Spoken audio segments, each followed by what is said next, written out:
I've been getting a lot more people coming into my office recently asking for certain medications that they see on TV or on social media that they hear about to help them lose weight. And because of all the publicity around these medications, I felt like it would be a good time to sort of explain kind of the 30,000-foot view about weight loss medications and how I think that can be helpful, and from my experience, what you need to consider when you are trying to make a decision about whether you want to try to use weight loss medications as part of your weight loss journey or whether they're not for you. So, as I've mentioned in a lot of my other videos, one of the things that you have to really think about are your goals, how much weight you're trying to lose, and how you want to go about doing it. And you also have to match it up with your personality, what kind of person you are, what you're willing to do and not do. If you're like many of my patients that I see and you've struggled with weight for a long period of time and you're trying to lose weight and keep it off, then you have to think about all of these things like medications and surgery as a tool.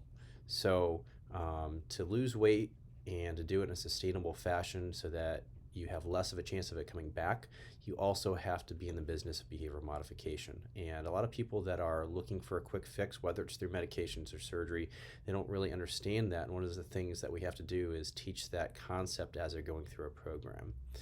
The other thing is once you've kind of narrowed down how much weight you're trying to lose and your goals, and you say, you know what, surgery's not for me, or, I think that medications are something I'd like to try out, then you have to ask yourself, well, how's my insurance plan, and is it going to pay for those medications? Because ultimately, unless you're independently wealthy and you're willing to pay for medications on your own, most people are going to rely on their insurance companies to help foot the bill.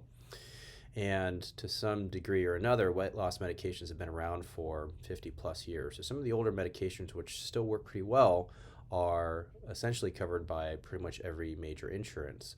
However, if you are looking for one of the newer ones that you've seen on TV or on social media that have been around for a shorter period of time, many of them are not covered by insurance plans, or if they are covered, there are restrictions, or there are restrictions to access in the pharmacies because the pharmacies are blowing up with everybody requesting them. So you have to keep in mind that there are going to be some logistical restraints as far as some of the new medications go. The next thing you have to think about is, are you willing to be on medication long term?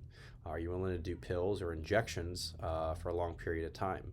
Some of the injections are daily, some of them are weekly, but ultimately, even if you get really good effects from weight loss medications, well, once you stop those medications, we typically see that your weight's going to come back. So if you're willing to be on medications long term and do those medications sort of in conjunction with, healthy, sustainable changes to your eating and your behavior, your activity, and things like that, then medications are going to do their part. But you just have to realize that you're going to have to stay on them long term.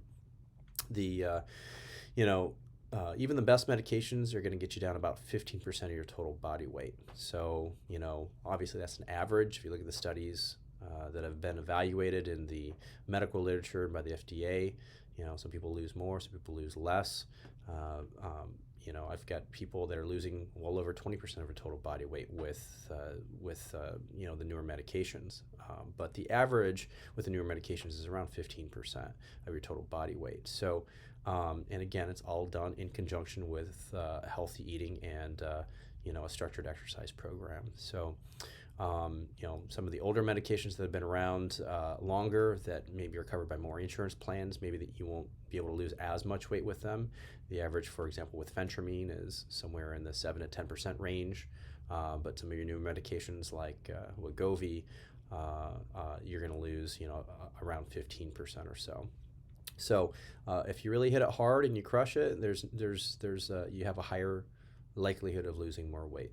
Again, you're trying to do it in a long-term sustainable fashion. So if you're on medications and you stop medications, well, your weight's probably going to come back. So something to think about.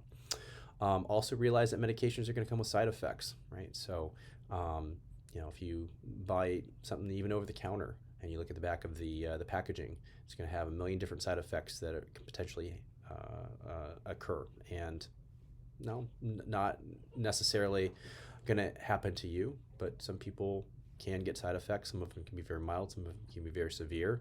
A lot of the medications that are there for weight loss can create everything from anxiety to gastrointestinal side effects, so you just have to be aware of that and realize that if you have side effects that you don't tolerate, you're probably going to have to stop the medication and try something else. So ultimately, think about how much weight you're trying to lose, and realize that medications like surgery is just a tool. It's not going to help you lose as much weight typically as surgery, but if you're trying to really pursue a non-operative management for your weight loss, the medications are a good tool to have. Again, it has to be in conjunction with behavioral modification, and you have to do it long term with the medications. Also think about side effects. Think about whether you're willing to be on a pill or injection long term. And think about the logistics and availability of some of the new medications. Will your insurance pay for it? Will they not pay for it?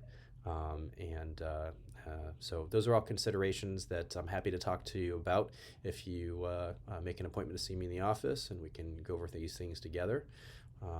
Thanks for your time.